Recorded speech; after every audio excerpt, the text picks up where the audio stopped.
makan. Ya nanti selesai dimakan ya, kita cuma sebentar kok. Oke, sebelum memulai mungkin ketua kelas bisa memimpin doa dulu. Ayo, bisa. Iya Bu, di tempat duduk siap juga berkenalan ya. Itu selesai. Terima kasih ketua kelas. Ya Bu. Nah, ada yang ingat gak kemarin kita belajar tentang apa? Kedatangan bangsa asing Indonesia. Iya, betul. Nah, untuk melanjutkan materi kita sebelumnya yaitu kedatangan bangsa Eropa, selanjutnya kita akan membahas tentang macam-macam perlawanan. Nah, sebelum kita masuk ke dalam materi, alangkah baiknya kita untuk menyanyikan lagu nasional dulu. Mungkin teman-teman semua bisa berdiri.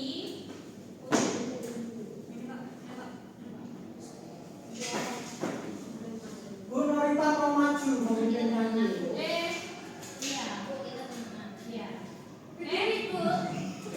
Ayo berdiri semua. Norita nyanyi di depan. Ayo Nan, Rita bisa maju.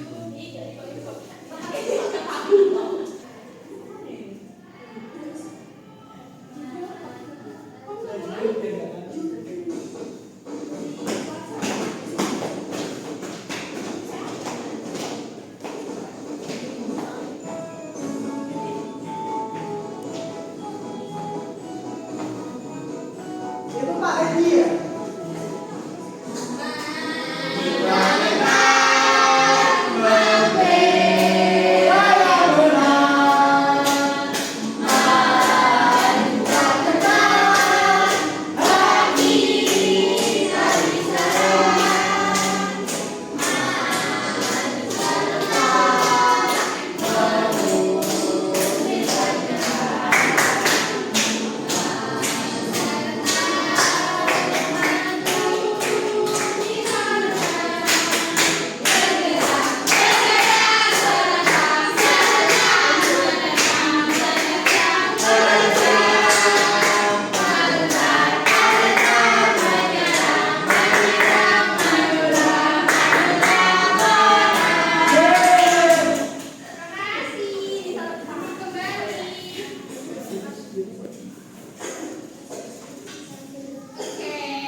Ya Bu.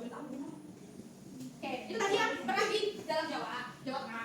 Nah, kalian tahu gak sih ada perang juga yang di luar daerah Jawa itu kalian tahu nggak ada yang perang di luar daerah Jawa? Perang. Ya, perang pagi. Nah, Bisa Pak. bisa ada. Perang pagi. Perang pagi jadi kalau mana badan. Tiba-tiba tentang antara kalau ada di kelompok pagi terkait praktik keagamaan kaum aja dengan dosa meminta teguhan belanda yang memanfaatkan situasi untuk masih lain perlawanan kaum pagi dipimpin oleh Dato Gandoro kemudian dilanjutkan oleh Tawurangi Manggudel. Tawurangi Manggudel merupakan strategi perang Julia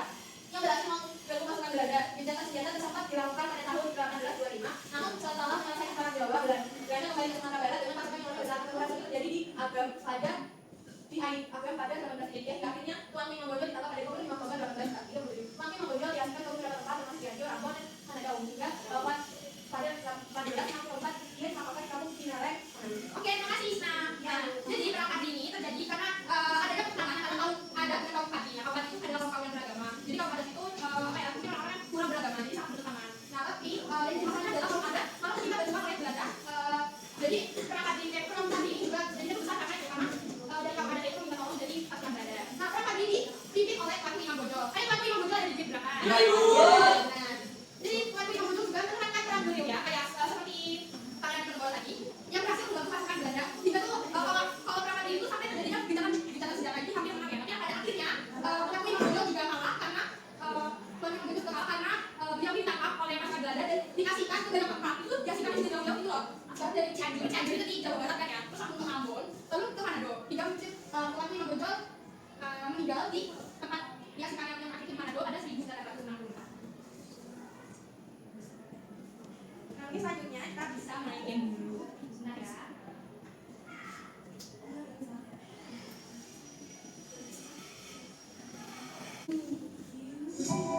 Ini yang pertama. Apa yang menjadi cerita Bu? Aku tahu Bu. Ya, itu ya. Benar. Oke, selanjutnya apa yang menjadi ciri khas perlawanan perang Padi? Cek. Kita coba ya.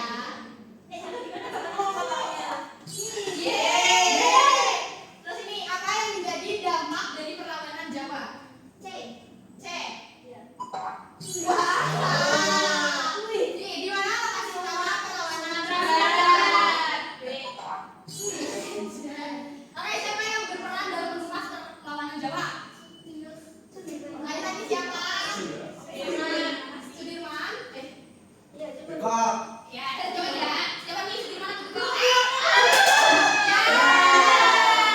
Nih, kapan perlawanan Jawa terjadi? 18. 18. Kita coba. Kok nggak bilang? Ya nanti belum. Live-nya masih ketiga. Nah, apa yang terjadi setelah perlawanan Jawa berakhir? Nggak tahu sih. Oke, siapa pendamping utama? Ini apa tidak? Apa yang jadi? B.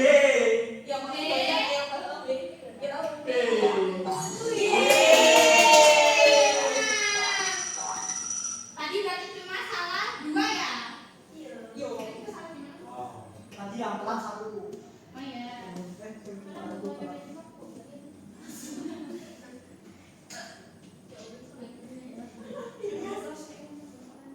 Nah, kita udah asik-asikan tadi, asik-asikan main game. Kita lanjut ke materi selanjutnya. Oke, selanjutnya pada masa penjajahan, rakyat Indonesia sangat menderita akibat penindasan dan melakukan berbagai perlawanan untuk meraih kebebasan. Tapi perlawanan itu kan bersifat kedaerahan, jadi tanpa adanya persatuan yang menyebabkan kegagalan dalam mengusir penjajah. Nah, kaum muda di Indonesia itu belajar dari pengalaman dan memulai perjuangan dengan cara modern, yaitu dengan membuat organisasi. Muncullah organisasi-organisasi tersebut menandai awalnya masa pergerakan nasional. Nah, apakah masa pergerakan nasional mampu mengusir penjajah? Bagaimana cara pergerakan nasional melakukan perlawanan dengan para penjajah? Mari kita cari tahu. Oke, yang pertama ada masa pergerakan nasional. Nah, pada masa pergerakan nasional ini munculnya berbagai organisasi. Itu ada organisasi-organisasi besar dulu ya, seperti Budi Utomo, terus Syarikat Dagang Islam, lalu ada Muhammadiyah, terus ada English Party. Nah, mungkin yang sampai sekarang ada tuh ada Muhammadiyah nggak sih? Iya, Bu. Muhammadiyah sekarang masih berdiri. Nah, pergerakan ini berkembang ke masa radikal dengan berdirinya organisasi seperti Perhimpunan Indonesia dan Partai Komunis Indonesia (PKI). Nah, selanjutnya muncul masa moderat di mana organisasi bersedia untuk bekerjasama dengan pemerintahan Belanda. Nah, jadi itu di masa pergerakan nasional ini kita tidak cuma menyerang Belanda, tapi kita juga menggunakan taktik kerjasama dengan Belanda. Nah,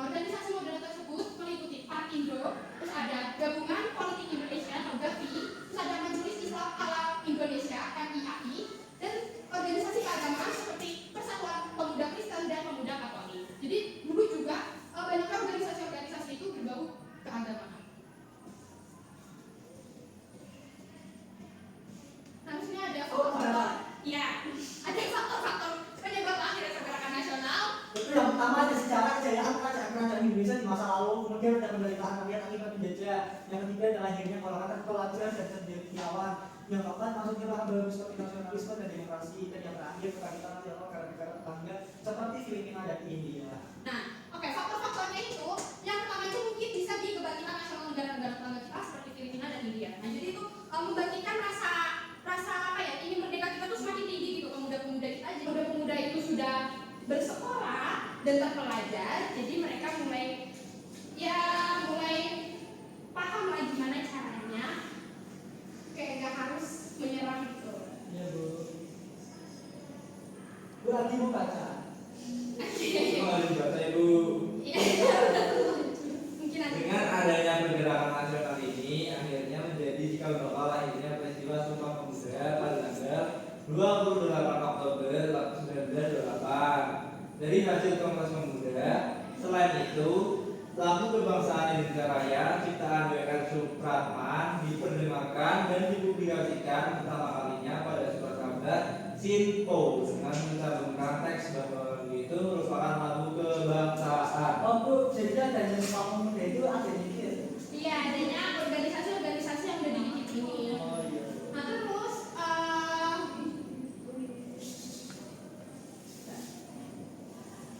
Nah terus setelah ada pergerakan nasional ini, jadi Indonesia itu kelihatan mungkin mulai kelihatan bakal merdeka gitu. Nah juga bikinnya Sumpah Pemuda dan lagu kebangsaan kita yaitu lagu Indonesia Raya.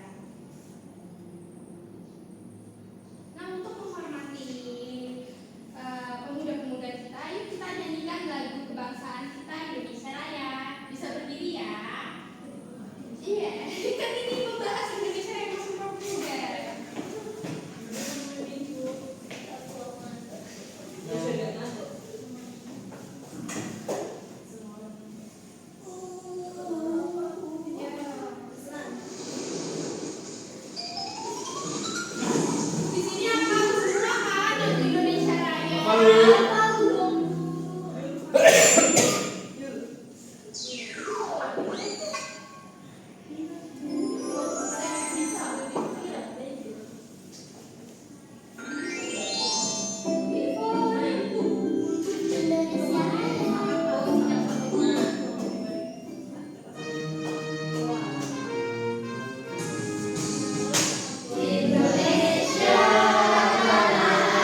yang satu bangsa Indonesia. Dua. Kami putra dan putri Indonesia Mengaku beranak air yang satu tanah Indonesia. Tiga.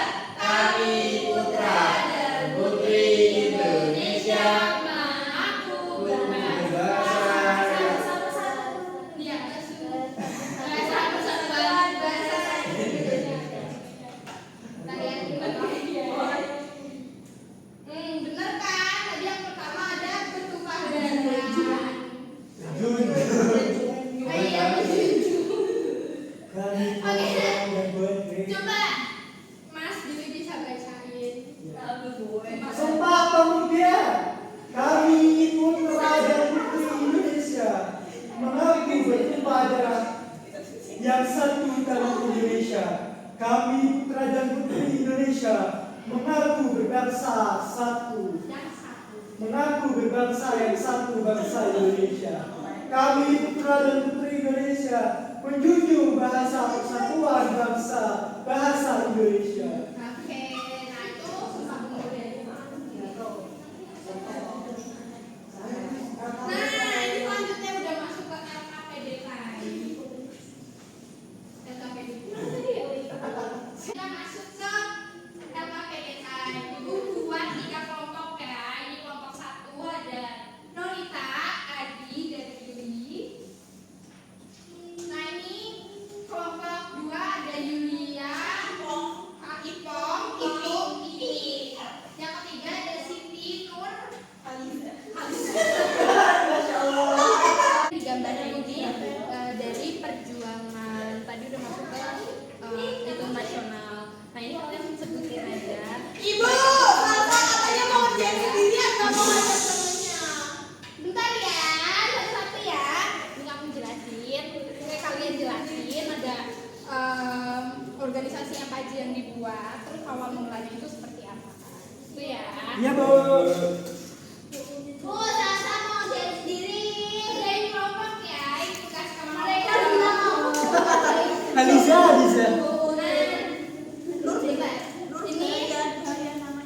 Ini kan perang. Tadi ini namanya pemimpin perang apa? Ini perang apa? Gimana negara? Ini kan di negara. Ada. Nah, ini ada dijelasin. Beliau itu memimpin. Nggak boleh. Terus dia iya, terus dijelasin juga kayak di perang itu seperti apa dan endingnya itu seperti apa. Happy. Endingnya yang. Nah ini juga sama. Jadi ini tebak ini perang apa? Ini siapa? Diponegoro. Tuanku Imam Bonjol. Nah tuanku Imam Bonjol tadi perang apa? Perang yang di Sumatera ya. Iya namanya perang Madri. Nah ini nanti dijelasin aja perang Madri itu ada di tahun berapa. Terus alasan kenapa perangnya itu apa sama endingnya itu kayak gimana perangnya. Itu ya. Iya Bu. Satu dulu. Kelompok 1 udah belum? Sudah ya? Yuk kelompok 1 bisa maju. Oke, bisa dijelasin di depan itu gambar apa? Ini kelas 6. Kita dari kelompok 1, saya Adi. Gambar ini gambar pergerakan nasional yang menghasilkan organisasi nasional. Ya, Ada organisasinya ada. Muhammadiyah, Indonesia Partit, Ya, Gabungan Politik Indonesia, ya. sama PKI. Oke, betul. Mau dikasih tepuk apa? Tepuk salus. Tepuk dulu. Ayo tepuk buncok Billy bisa nggak? Cici api muda.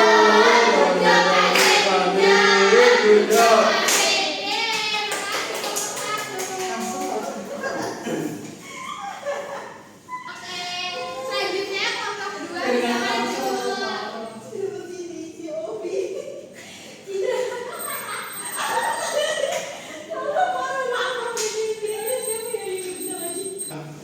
maju.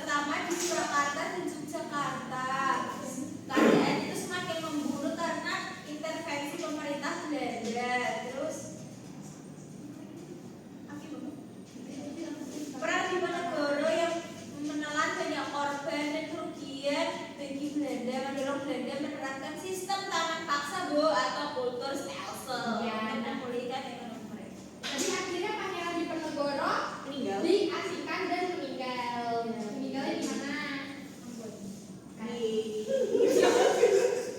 Tepatnya Bu. Iya, pada tahun. Pada Jauh tahun ya? 1855. Oke, makasih. Iya. Dua mau dikasih tepuk tangan. Tepuk tangan. Tepuk salam. Ayo, 1, 2, 3, tepuk salut. Jempol. Jempol. Salut.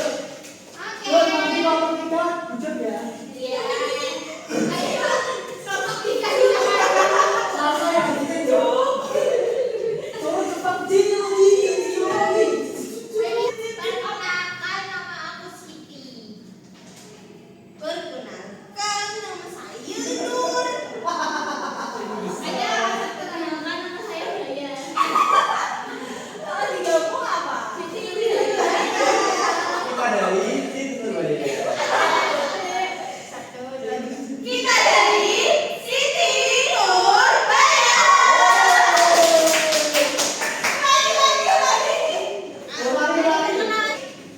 Ini siapa tadi nama pahlawannya? Tuanku. Tuanku Imam Bonjol. Tadi memimpin perang apa? Nah, Tuanku Imam Bonjol ini memimpin perang Padri. Perang Iya, Padri. dijelasin.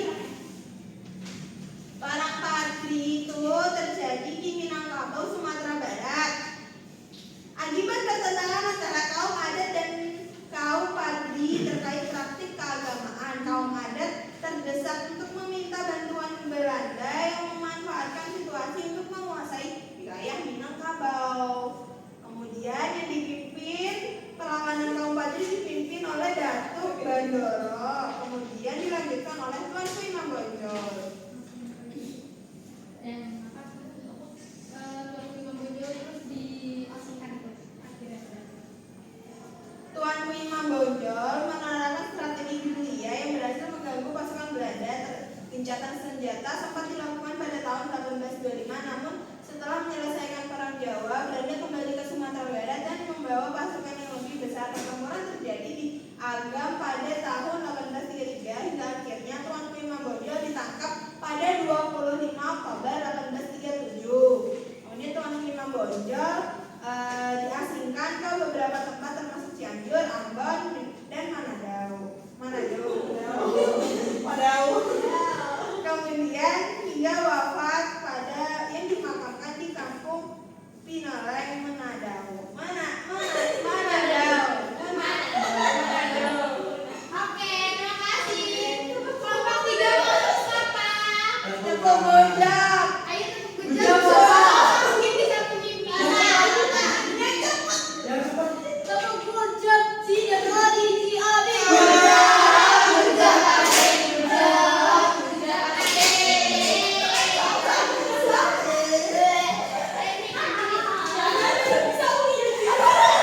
Iya, bener-bener kan bisa gini. Semua orang di sini guys.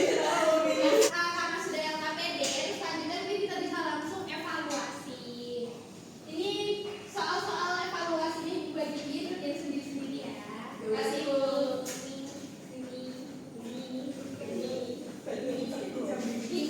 Thanks, Bu. Bu, thanks. Iya. Dah, Bu. Bu. Udah ya, kumpulin ya. Bu, thanks. Iya, sama-sama.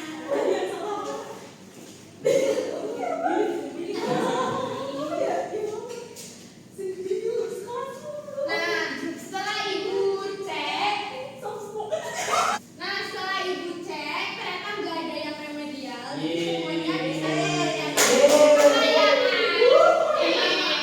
Anak kelas 6 ini pinter-pinter. Yeay. Pinjam LKPD ya. Bisa, Bu. Salsa. Pengayatnya dikumpulin kapan? Pengayatnya dikumpulin nanti pas pulang ya.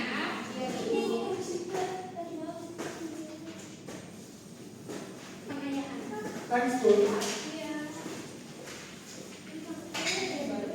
Nah, mungkin kita juga udah bukan.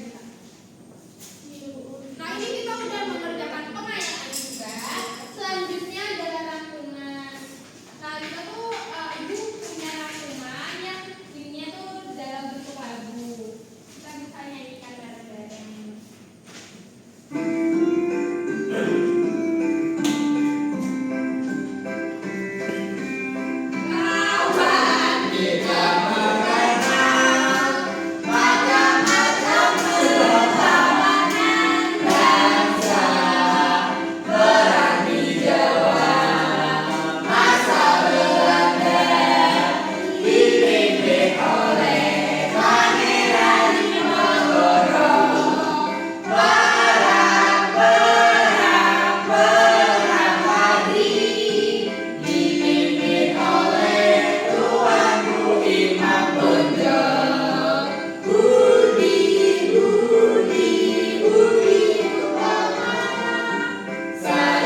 Siap gerak. Di tempat duduk siap gerak. Di tempat duduk siap gerak. Berdoa mulai.